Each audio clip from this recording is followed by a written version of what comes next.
ବାଲେଶ୍ୱର ସହରର ମଣ୍ଡଳ ବଜାର ସ୍ଥିତ ବ୍ଲୁମିଂବର୍ଡ ଇଂଲିଶ ମିଡିୟମ ପବ୍ଲିକ ସ୍କୁଲର ବାର୍ଷିକ ଉତ୍ସବ ସ୍ଥାନୀୟ ଟାଉନ ହଲ୍ ପରିସରରେ ପାଳିତ ହୋଇଯାଇଛି। ସଦର ବିଧାୟକ ମାନସ କୁମାର ଦତ୍ତ ଏଥିରେ ମୁଖ୍ୟ ଅତିଥି ଭାବେ ଯୋଗଦେଇ ଉତ୍ସବକୁ ଉଦ୍ଘାଟନ କରିବା ସହିତ ଛାତ୍ରଛାତ୍ରୀଙ୍କର ଉଜ୍ଜଳ ଭବିଷ୍ୟତ କାମନା କରିଥିଲେ। ଶିକ୍ଷାଦାନ ସାଙ୍ଗକୁ ଛାତ୍ରଛାତ୍ରୀଙ୍କର ଶାରୀରିକ ମାନସିକ ଓ ବୌଦ୍ଧିକ ବିକାଶ ଦିଗରେ ବିଶେଷ ଗୁରୁତ୍ୱ ଦେବାକୁ ଶିକ୍ଷକ ଶିକ୍ଷୟିତ୍ରୀ ଏବଂ ଅଭିଭାବକଙ୍କୁ ସେ ପରାମର୍ଶ ଦେଇଥିଲେ। राज्य में जातीय शिक्षानीति लागू पर सरकार निष्पत्ति आगामी दिन में छात्र छात्री उज्जवल भविष्य गठन में सहायक हेब बोली सदर विधायक श्री दत्त आशा प्रकाश करथिले। बालेश्वर रे बहुत स्कूल अछि किंतु इंग्रजी मीडियम बा इंग्लिश मीडियम स्कूल रो जदि दीप किए जले थाए ताले जनक जदि का कोआथिबो ताले ब्लूमिंगबर्ड स्कूल को कोआजिबो। दीर्घ 35 वर्ष शिक्षा क्षेत्र में से लंबा समय तक सेवा दी चलती मु अधिक किसी करी नहीं मोर अभिभावक मानू आउ एଠିକାର शिक्षक शिक्षयित्री केवल गोटे कथा कहूँ एबे भारत सरकार और ओडिशा सरकार मिलित प्रयास जातीय शिक्षा नीति अवलोकन धीरे धीरे नेशनल एजुकेशन पॉलिसी आसुची। ये नेशनल एजुकेशन पॉलिसी को हमें हमर शिक्षा व्यवस्था रे आइबा मुझे गोटे शब्द रे नेशनल एजुकेशन पॉलिसी को गोटे शब्द रे व्याख्या करिबी ताहले ये एजुकेशन पॉलिसी कहूची कि पिलार बस्तानी ओजन तार पाठ पढ़ार ओजन टू बेसी हेबो नाही। एटा हला नेशनल एजुकेशन पॉलिसी। बालेश्वर पौराध्यक्षा सबिता साहू पौर परिषदर काउंसिलर अनिंद्य कुमार पंडा एथिरे सम्मानित अतिथि भावे जोगदे व्यक्तित्व विकास पाई शिक्षार गुरुत्वपूर्ण भूमिका संपर्क में आलोकपात करथिले।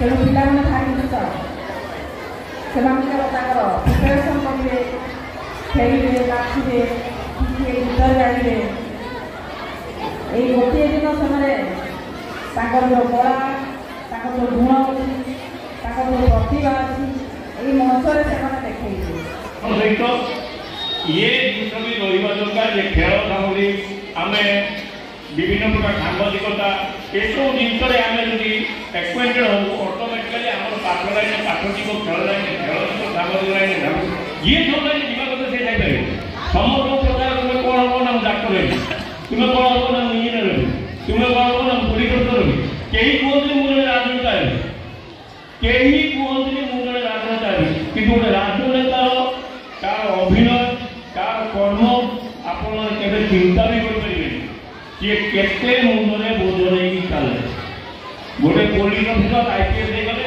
ये बसले ताको अंडर हजार कर्मचारी ये कर्मचारी मान यूटिलाइज करे ये निजे की यूटिलाइज देले गोटे डॉक्टर ये तार नर्स फर्स्ट नहीं ये दान कला ये किसी कला किंतु गोटे राजनीति सीधा लोक मुझे एक्सपेक्टेड है ये लोक काम मत करिया पड़ो मु लोक रही मु काम करी काम करे लोक मत पसंद करी। रेमुणा ब्लॉक सहकारी शिक्षा अधिकारिणी शैलबाला बेहरा एथिरे मुख्य वक्ता भावे जोगदे सफलतार विभिन्न दिग संपर्क में छात्र छात्री को परामर्श देथिले। आज देखंतु आज हम पिता पिलामानक ऊपर नदी दउछु सब बेले सब जिनिस देखि हमें समस्त जानछु what is education.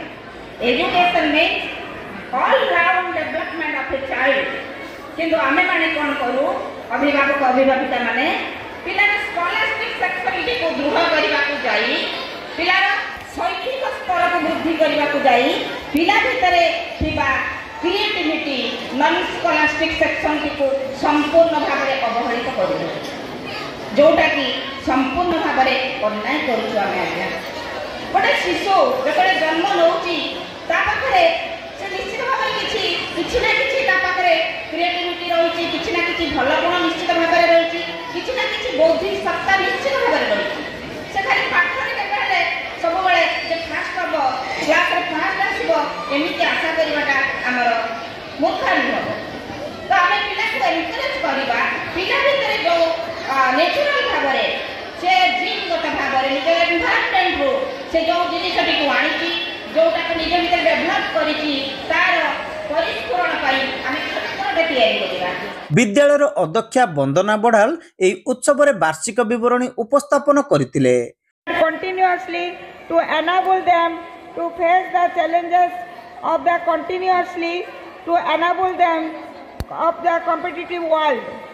It's matter of God importance for us that the students who pass out from our institution should carry forward the values they have inherited, excel in whatever they do and be the role models for the society. Let me present you a brief history of our school. Our school is a dream child of a good and energetic person, Mr. Bhagwat Maharana and Mr. Barai Charan Jana, to provide low-cost English medium education in the locality. Their dream became a reality when this Blooming Bird School saw the light up of the earth in 1989. Life is not a bed of roses. Likewise, our school has also been running through many ups and downs, facing a lot of challenges on our path.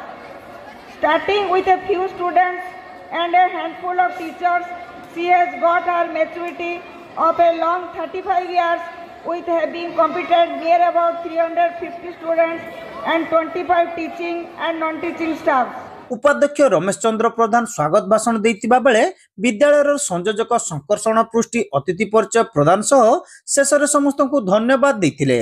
एही अवसर रे पूर्वरु अनुष्ठित विभिन्न प्रतियोगिता रे कृति छात्र छात्री को अतिथि माने पुरस्कृत करथिले।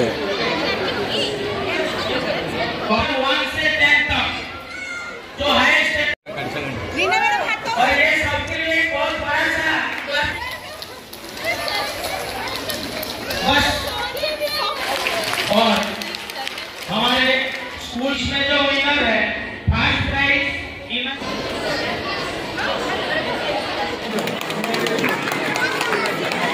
सभा पर छात्र छात्री द्वारा मनमुग्धकर सांस्कृतिक कार्यक्रम परिवेशित होइतिला।